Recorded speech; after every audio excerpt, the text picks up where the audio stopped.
near the end of the war and Lincoln's second inauguration. He said that the war's true cause was slavery, a moral offense that belonged not only to the South, but to the entire nation. He said North and South must work together to fix this tragedy and confront together the challenge of finding a place for the formerly enslaved people in a post-war society. He said that after the war, we had to fix these problems. And as more and more the war went on, the more and more Lincoln supported the idea of emancipation. Around this time, after a 9-month siege, Richmond fell to Union soldiers. A couple days later, Robert E. Lee, the main general of the Confederate Army, surrendered to Ulysses S. Grant. The war was just about over. Lincoln would give his final speech in the evening of April 11, 1865. People gathered around the White House to hear his speech, where he said that this is the time of Reconstruction, to rebuild the national identity and to take America on the right path. Lincoln, for the first time publicly, suggested the idea of giving the black man a right to vote. The one man in the crowd did not like this, a man by the name of John Wilkes Booth. John Wilkes Booth was a very popular actor in his 20s. If there were celebrities in those days, he'll be one of them. But he had a well-kept secret, that he was a Confederate spy and a courier for them. Booth blamed Lincoln for all the South's problems and hated him with a passion. And when he heard Lincoln talk about the idea of giving the black man the right to vote, he was enraged. He then said, "That means giving N-word citizenship," and "Now, by God, I'll put him through," and "That'll be the last speech he'll ever give." One thing to note is that during Lincoln's second inauguration, Booth was less than 100 feet away from him.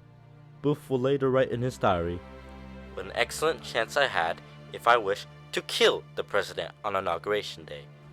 Now, Booth previously had the plan to kidnap the president and bring him to Richmond, the Confederacy's capital, where he'd be exchanged for Confederate prisoners of war. He had help from multiple people: David Harold, Lewis Powell, George Atzerodt, Samuel A. Mudd, Michael O'Laughlin, Samuel Arnold, and John Surratt.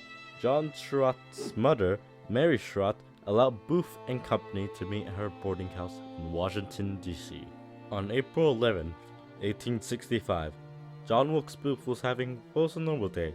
After running some errands, he went here, Ford's Theater, to pick up some mail. While there, he overheard plans for the president to show up at Ford's Theater to see a play called Our American Cousin. Booth felt like it was finally time to be done with that Lincoln. He knew the theater's layout well, and he knew the people there. Booth met with his co-conspirators for the final time to plan. He asked Mary Surratt to send guns and ammunition to her tavern at Surrattsville, Maryland. They planned to kill the president, vice president, and secretary of state. He most likely thought by killing the most important people, he'll revive the Confederacy somehow.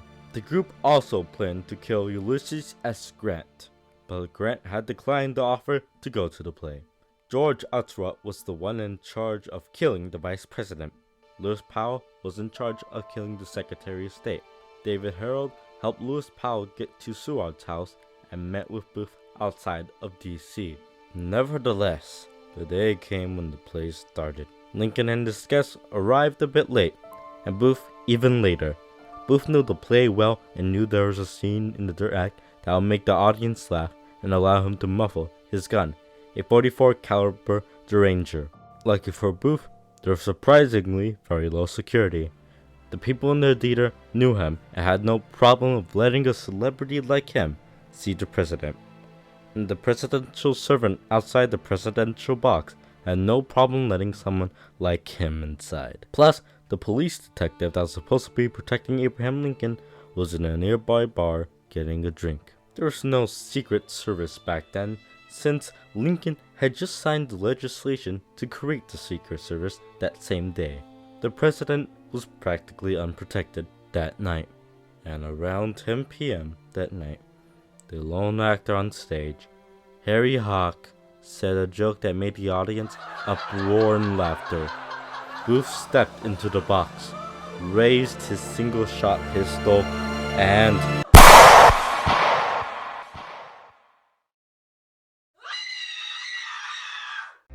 Mary Lincoln screamed.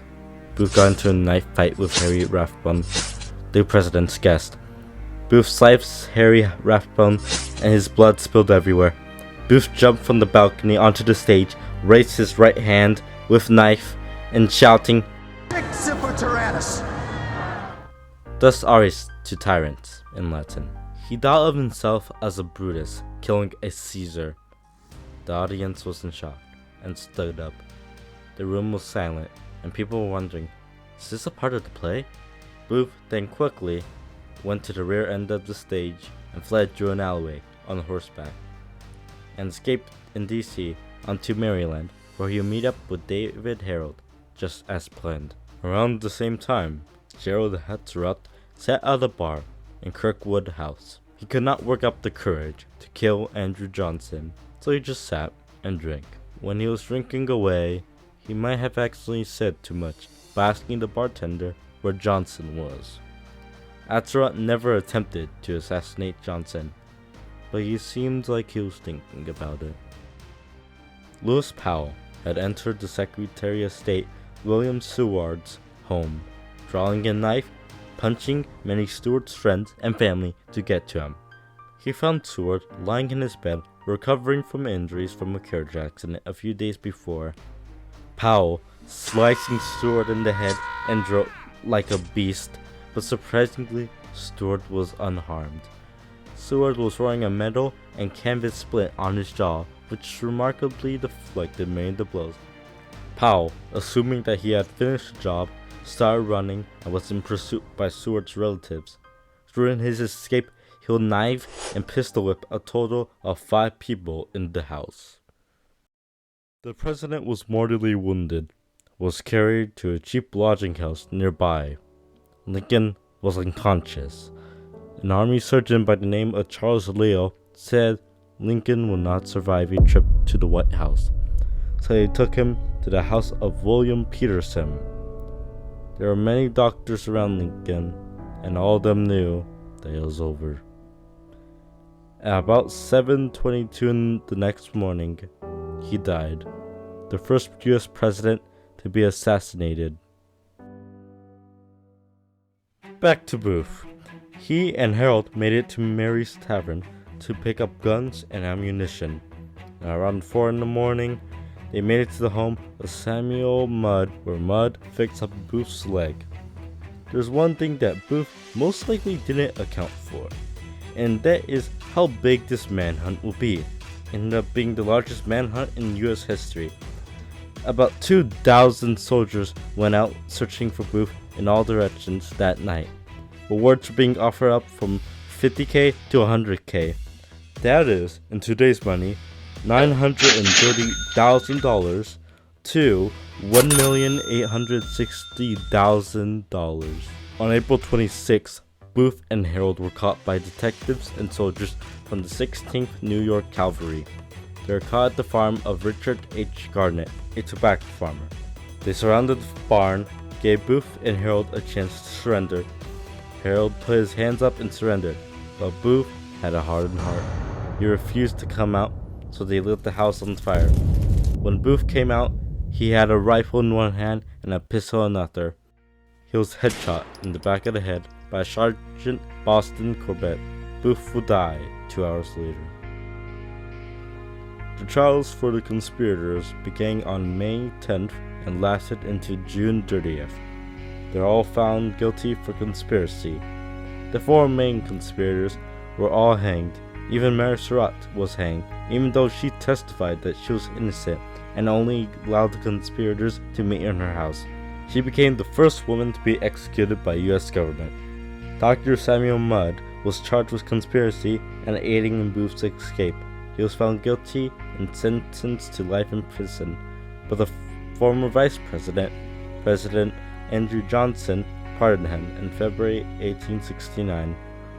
Sam Arnold was charged of being part of Booth's earlier plot to kidnap Lincoln. He was found guilty and sentenced to life, but also was pardoned by Johnson. Michael Laughlin was also charged with the earlier plot to kidnap Lincoln and sentenced to life in prison. However, he died of yellow fever 2 years later in jail. Ned Spangler was charged with helping Booth's escape from Fort Decatur immediately after the assassination. He was found guilty and sentenced 6 years, but was also pardoned by Johnson. Lincoln was one of the 4 presidents in U.S. history to be assassinated in his term of office. The lesser presidents are James A. Garfield, 1881, assassinated by Charles J. Jua; William McKinley, 1901, assassinated by Leon Krupp; John F. Kennedy, 1963, assassinated by Lee Harvey Oswald. Abraham Lincoln, the 16th President of the United States, is considered one of the greatest presidents in American history. He is known for his leadership during the Civil War and his famous Emancipation Proclamation, which helped abolish slavery in the United States. Abraham Lincoln persevered and was determined. Despite facing numerous setbacks and challenges throughout his life and political career, he never gave up on his goals and his beliefs. Despite facing numerous setbacks and challenges throughout his life and political career, he never gave up on his goals or his beliefs.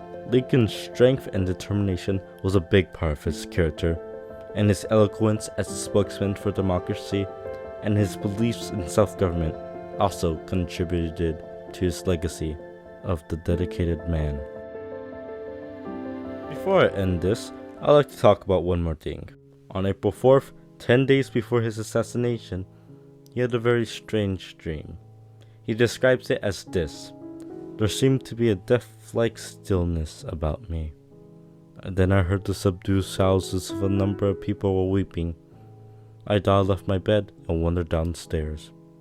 There was a silence, broken by the same pitiful sobbing, but the mourners were invisible. I went from room to room, no living person in sight, but the same mournful sounds of distress met me as I passed along. I saw light in all the rooms. Every object was familiar to me. But where are all the people who were grieving as if their hearts would break?" I was puzzled and alarmed. What could be the meaning of all this? I was determined to find the cause of state of things so mysterious and shocking.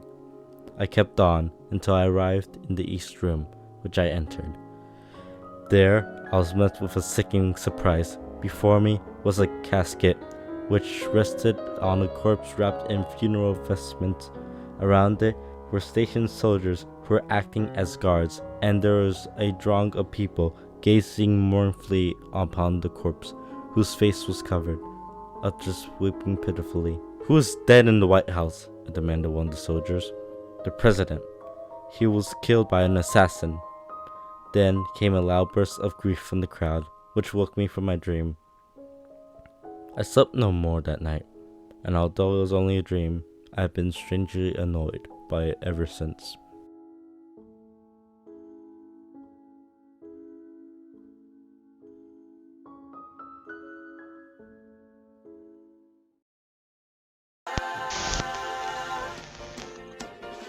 When life is getting to you, put some fresh in your life. Let mentals freshen up your life. Life is just a breeze when you stay fresh and cool, 'cause Mentos puts the fresh in life. Taste that freshness, just can't beat it. Mentos freshness, Mentos fresh in your life. Mentos, the fresh maker. These commercials are stupid. They certainly don't make me want a Minto. Totally ineffective. Must kill Lincoln. Hey, Dale, I noticed your lawn's getting a little high. Yeah, I used to have a guy for that. Okay, now, you have a good one.